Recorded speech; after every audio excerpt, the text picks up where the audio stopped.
Hey guys, welcome to the shop. So, today we're looking at an Uzi Model B, and stuff like this I find to be particularly frustrating, and arguably the frustrating kind of jobs I take on. And that's because they're operator-induced malfunctions, and I have to be the one to tell the customer that a gun they've owned for 40 years, they don't really know how to use. Now, in this case, I really don't know how the customer is going to receive it. I will find out, but it's kind of ultimately not really my problem if they don't like what I have to tell them. You didn't pay me to tell you what you want to hear. You paid me to find the problem. And I found the problem, and the problem is they're overloading the magazine by one round. So it's very difficult to seat, and you can't really charge that first round. So I completely understand why that would annoy somebody, because I'd be annoyed if someone told me that, especially if I was absolutely sure I knew what I was doing. Just like I really shouldn't reassemble guns on camera. Oh, this looked like a moron. There we are. Kind of forget you gotta fiddle with it a little bit. Goes right in, no big deal. And I kind of get, and can't charge it on safe. Yep.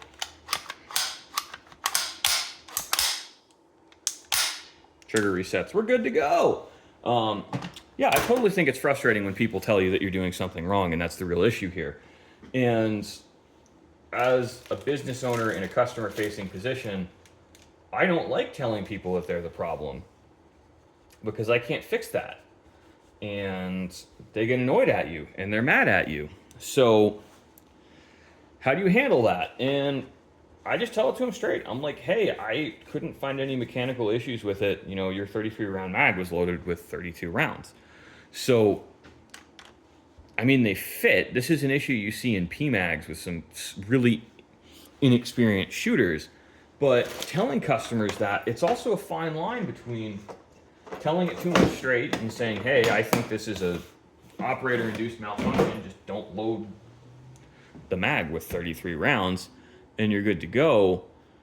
But also, you don't want to dismiss them, because it may not be that issue. And I kind of err on the side of it's a real mechanical issue.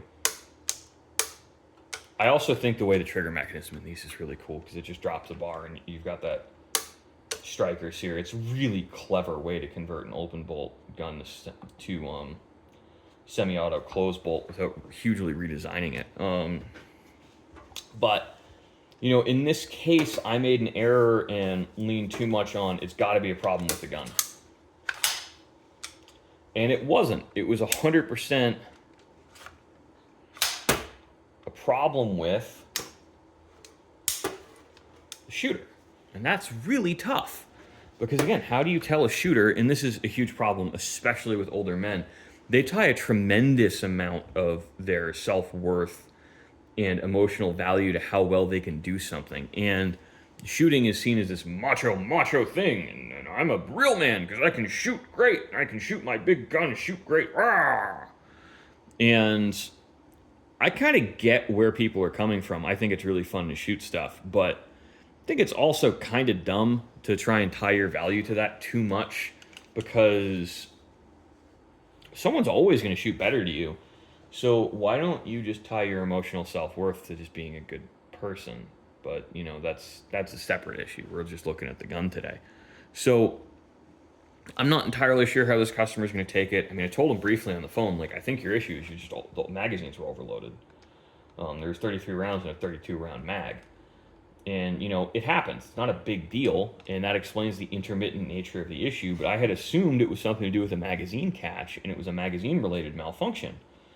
Because magazine catch height, given the build nature of these, now this is an Action Arms Model B, so it's a real deal, very well-made Uzi. And I think it's a pre-86 import, so I'm a little bit sad that the customer didn't convert this to a machine gun. I am a little salty about that, but I have another customer who might want to buy it from him, and I will tell him that when he gets here.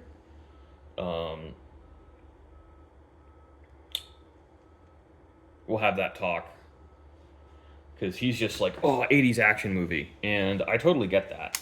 I might even actually call this guy back and say, hey, you know, I've got another customer who wants to buy this. Do